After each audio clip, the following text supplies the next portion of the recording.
Hi friends, welcome back to my channel Shweta's Kitchen Canvas.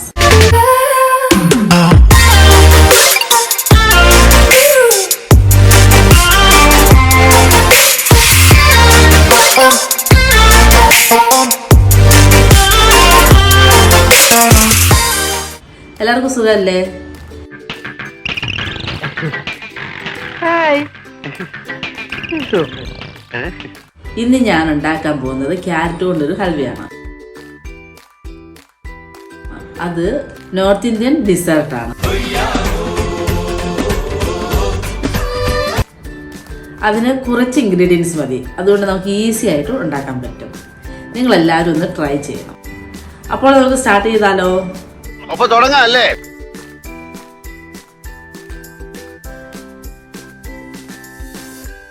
അപ്പോൾ നമുക്ക് carrot halwa ഉണ്ടാക്കാനായിട്ട് ആദ്യം ഒരു കടായി അടുപ്പ് വെച്ച് ഒരു 2 ടേബിൾ സ്പൂൺ നെയ്യ് ഒഴിക്കാം.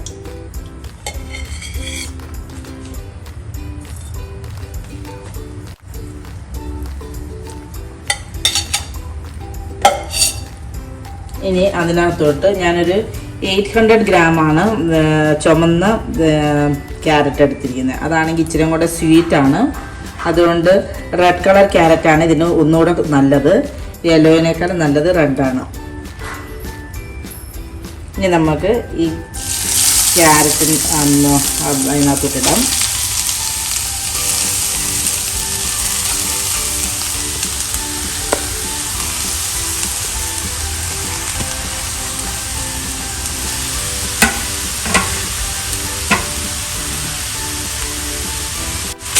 നമുക്കിതൊന്ന് പതുക്കെ ഒന്ന് ചെറുതായിട്ട് ഇളക്കി കൊടുക്കാം.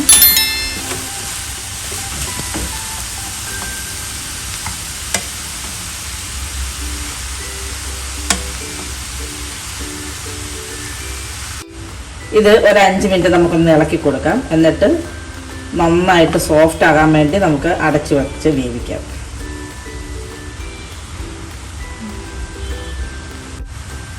ഇത് നമുക്ക് ഒന്ന് അടച്ചു വെക്കാം.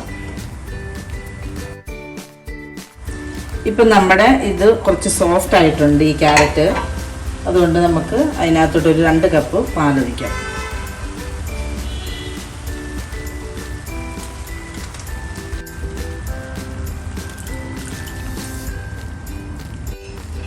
ഇപ്പം 2 കപ്പ് പാലൊഴിച്ചിട്ടുണ്ട്. ഇനി അത് നന്നായിട്ടൊന്ന് മിക്സ് ചെയ്ത് കൊടുക്കാം.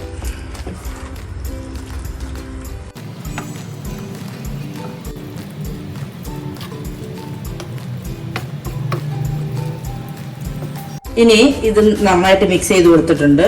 ഇനി ഈ പാല് ഒന്ന് കുറച്ചൊന്ന് വെന്തിട്ട് അത് ആ ക്യാരറ്റ് മൊത്തം ഒന്ന് കുറച്ചുകൂടെ ഒന്ന് വേകണം. വെന്ത് കഴിഞ്ഞിട്ട് പാലിൻ്റെ ആ കൺസിസ്റ്റൻസി ഇച്ചിരി കുറയണം, അത് ഇച്ചിരി കുറുകണം. കുറുകി കഴിയുമ്പം നമുക്ക് അടുത്തത് ഇടാം. പഞ്ചസാരയും പിന്നെ മിൽക്ക് പൗഡർ ഇടുന്നുണ്ട്, അതും കൂടി ഇടാം. അപ്പം നമുക്കിതൊന്ന് അടച്ചു വെക്കാം വേകാനായിട്ട്. A few moments later. അപ്പം നമ്മുടെ ഈ പാലൊഴിച്ച് അത് കുറുകിയിട്ടുണ്ട്, ക്യാരറ്റും നന്നായിട്ട് വെന്തു. ഇനി നമുക്ക് ഒരു 1/4 കപ്പ് മിൽക്ക് പൗഡർ ഇടാം. ഇനി നിങ്ങളുടെ കയ്യിൽ മിൽക്ക് പൗഡർ ഇല്ലെങ്കിലും കുഴപ്പമില്ല, ഞാനിത് ഇച്ചിരി ഒന്ന് കുറുകാൻ വേണ്ടിയാണ് മിൽക്ക് പൗഡർ ഇടുന്നത്. മിൽക്ക് പൗഡർ ഇട്ടിട്ട് ഒന്ന് മിക്സ് ആകണം നന്നായിട്ട്. യൂഷ്വലി ഇതിനകത്ത് മാവയാണ് ഇടുന്നത്. ഞാനിപ്പം മാവ ഇല്ലാത്തതുകൊണ്ട് അതിന് പകരമായിട്ട് മിൽക്ക് പൗഡർ ഇട്ട് തിക്കാകാൻ വേണ്ടി അതൊന്ന് ശകലം ഒന്ന് തിക്കായി കഴിഞ്ഞിട്ട് വേണം നമുക്ക് ഇനി ഷുഗർ ഇടാനായിട്ട്. ഇനി നമുക്കിതൊന്ന് വീണ്ടും അടച്ച് വെച്ച് ഒന്ന് തിക്കാകട്ടെ.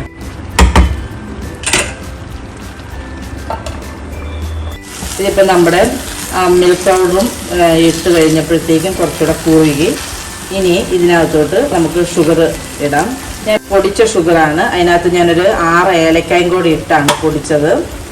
അത് ഒരു 1/2 കപ്പാണ്. 6 ഏലക്കായും 1/2 കപ്പ് ഷുഗറും കൂടെ പൊടിച്ചതാണ്. ഇനി പൊടിക്കാത്ത ഷുഗറാണെങ്കിൽ നിങ്ങളൊരു 3/4 കപ്പ് ഇടണം. ഇത് ഞാൻ പൊടിച്ച ഷുഗർ ആയതുകൊണ്ടാണ് 1/2 കപ്പാക്കിയത്. ഇതിടയ്ക്ക് നന്നായിട്ട് ഇളക്കി കൊടുക്കണം. എന്നിട്ട് അതിൻ്റെ ആ വെള്ളം പഞ്ചസാരയും കൂടെ ഉരുകിയിട്ടുണ്ടല്ലോ, അപ്പോൾ അതിൻ്റെയും കൂടെ ആ വെള്ളം ലിക്വിഡായിട്ട് വന്നിട്ടുണ്ട്. അതും കൂടെ ഒന്ന് വറ്റി ഒരു ശകലം നമുക്കറിയാമല്ലോ അലുവയുടെ ആ പാത്രത്തിൽ നിന്നൊക്കെ വിട്ടിങ്ങ് പോകുന്ന ടൈപ്പിൽ അങ്ങനെ വരണം. ഇത് നമുക്ക് അലുവ ഉണ്ടാക്കാനായിട്ട് ഒത്തിരി എളുപ്പമാണ്. ഇതിന് ഞാൻ പറഞ്ഞില്ലേ ഒരു ആ റെഡ് കളറുള്ള ക്യാരറ്റ് തന്നെ യൂസ് ചെയ്യണം. അതാണെങ്കിൽ മധുരം കൂടുതലുള്ളത് കൊണ്ട് ആ യെല്ലോ കളറിനേക്കാളും മധുരം കൂടുതലാണ് റെഡ് കളറിന്. അതുകൊണ്ട് അതിന് ടേസ്റ്റ് കൂടുതലാണ്. ആ ക്യാരറ്റ് തന്നെ യൂസ് ചെയ്യുക. പിന്നെ ഈസിയാണ് ഉണ്ടാക്കാനായിട്ട്. ഇതിന് ഇൻഗ്രീഡിയൻസും കുറച്ച് മതി. പഞ്ചസാര, പാല്, ക്യാരറ്റ്, പിന്നെ ഇച്ചിരി നെയ്യ്, പിന്നെ മിൽക്ക് പൗഡർ ഉണ്ടെങ്കിൽ മതി, ഇല്ലെങ്കിൽ വേണ്ട. അതിങ്ങനെ ഇങ്ങനെ വറ്റിച്ചെടുത്താൽ മതി. മറ്റേ മിൽക്ക് പൗഡർ ഇടുവാണെങ്കിൽ പെട്ടെന്നൊന്ന് കുറുകി കിട്ടും. മിൽക്ക് പൗഡർ ഇല്ലെങ്കിൽ അതിന് പകരം കണ്ടൻസ് മിൽക്ക് ഉപയോഗിച്ചാൽ മതി. അപ്പം പഞ്ചസാര നമുക്ക് കുറച്ച് ഉണ്ടാവുള്ളൂ. പിന്നെ ഏലക്ക ഞാൻ പൊടിക്കാനായിട്ട് നമുക്ക് സാധാരണ ചെയ്യുന്നത് എങ്ങനെയാണെന്ന് വെച്ചാൽ ഇച്ചിരി പഞ്ചസാര എടുത്തിട്ട് അതിനകത്തോട്ട് ഒരു 6 ഏലക്ക ഇട്ട് മിക്സിക്കകത്തിട്ട് പൊടിച്ചെടുക്കും. അതാണ് ഞാൻ ചേർത്തത്. ഇതിപ്പം നന്നായിട്ട് അതിൻ്റെ വെള്ളം പറ്റിയിട്ടുണ്ട്. ഇനി ഇതിനകത്തോട്ട് കുറച്ച് നെയ്യ്, ഒരു 2 ടീസ്പൂണോളം നെയ്യ് ഒഴിച്ചാൽ മതി. ഒരു നെയ്യ് കുറച്ച് ഒഴിച്ചു കൊടുക്കാം. ഇനി ഇതിനകത്ത് നമുക്ക് കുറച്ച് ഡ്രൈ ഫ്രൂട്ടും കൂടി ഇട്ട് ഒന്ന് മിക്സ് ചെയ്ത് കൊടുക്കാം. ഇതിനകത്ത് ഡ്രൈ ഫ്രൂട്ടിന് ഞാനിത് ബദാം എടുത്തിട്ടുണ്ട്. ഈ ബദാമൊക്കെ ഇടാം. പിന്നെ ഇത് കാഷ്നട്ടാണ്. ഇതും കട്ട് ചെയ്തിട്ടിരിക്കുകയാണ്. അതും മൊത്തം ഇടാം. ഇനി നിങ്ങൾക്ക് പിസ്തയോ എന്തെങ്കിലും ഇടണമെങ്കിൽ അതൊക്കെ ഇടാം കേട്ടോ. ഇതിൻ്റെ കൂടെ ഇനി ഇച്ചിരി കളർ നിങ്ങൾക്ക് വേണം. ഈ ഹൽവയ്ക്ക് കളർ വേണമെങ്കിൽ ഇച്ചിരി സാഫ്രൺ ഒരു നുള്ളിൽ ഇട്ടുക. എന്നിട്ട് അതും കൂടെ എടുത്ത് മിക്സ് ചെയ്താൽ മതി. അപ്പം ഒരു ശകലം കളർ കിട്ടും.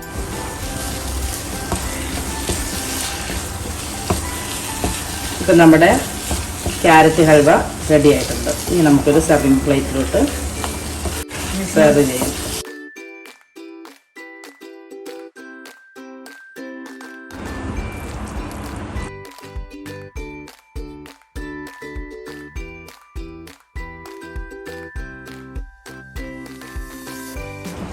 അങ്ങനെ നമ്മുടെ ക്യാരറ്റ് ഹൽവ റെഡിയായി. ഇത് നല്ല ടേസ്റ്റിയാണ്, നല്ല സ്മെല്ലും വരുന്നുണ്ട്. ഇത് നിങ്ങളെല്ലാവരും ഒന്ന് ട്രൈ ചെയ്യണം. ഈ വളരെ കുറച്ച് ഇൻഗ്രീഡിയൻസ് മതി ഇതിന്. ഇത് നമുക്ക് പെട്ടെന്ന് ഉണ്ടാക്കുകയും ചെയ്യാം. അതുകൊണ്ട് എല്ലാവരും ട്രൈ ചെയ്യുക.